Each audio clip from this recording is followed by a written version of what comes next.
places she'd missed, then rose with the brush in her hand and walked toward the dining room. She paused by the dining table, set for two, with the scattered remains of the supper she had planned to share with Martinez.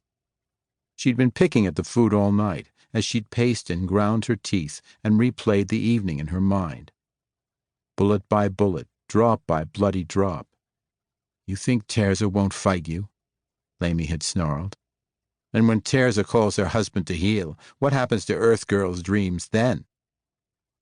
The threat of Tirzah Chen had been enough to bring Sula's pistol out of its holster. And Earth Girl's dreams had died anyway. Sula replaced the carpet and the mirror, then took the old pier glass to a disposal center and left it there.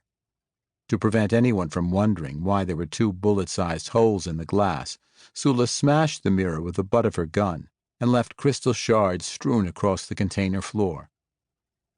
Then she went back to Celestial Court and took a long shower, after which Sula put on her undress uniform, and only then noticed that her sleeve display was quietly alerting her to the fact that a message awaited her.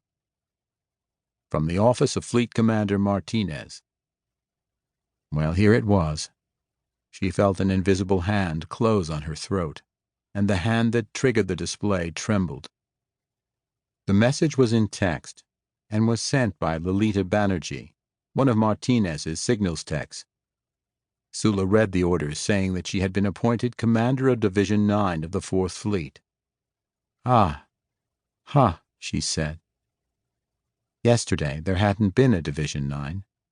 Martinez had wanted her off his ship so badly that he'd created a unit just for her and done it overnight.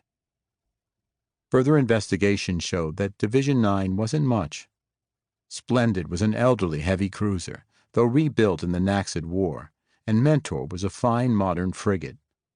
But the rest of the division was a bewildering and heterogeneous array of civilian vessels, from launches to transports to huge immigration ships.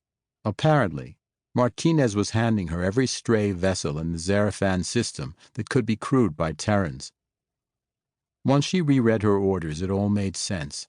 Sula was to take her division in the direction of Laredo, where she would somewhere encounter 6 light cruisers built by Lord Martinez in his own Laredo dockyard. The cruisers would be crewed by a skeleton force, for Laredo had no facilities for training fleet personnel and no corps of instructors to do it. Training would be Sula's job. Since the 4th Fleet's arrival at Zarafan, thousands of enthusiastic Terran volunteers had offered their services as recruits. About 40% were retired veterans of the fleet, or had at least served a hitch or two. But most had no experience whatever in the military, and had served mainly as a raucous, unruly annoyance, while Martinez and his staff tried to round up enough instructors to teach the untrained volunteers their duties. It would be Sula's task to take the instructors and the recruits with her, and on the way to train them to crew the 6 light cruisers being sent out from Zanshaa. The task was, she surmised, impossible. But then it hardly mattered, because the war had already been won at the Second Battle of Shulduk. And Gareth Martinez would, within days, lead the 4th Fleet to the capital of Zanshaa and the imposition of peace. Sula and her Division 9 would arrive months later, after the celebrations were over and the important decisions had already been made. But then she really didn't care about that.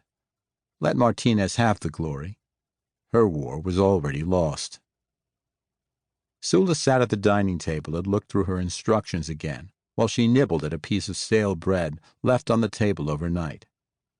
Then she called Shauna Spence on her sleeve display. "My lady?" Spence answered.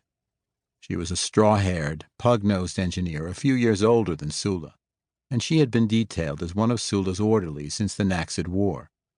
Spence had played a vital role in the Zanshaa underground and had established a bomb factory that over time had rocked Zanshaa to its foundations. "I've been appointed to command Division 9, Sula said. "I'll need you and McNamara to clean out my quarters on Los Angeles and take off all my personal supplies. Make sure to include the chef's pantry." Spence mastered her surprise.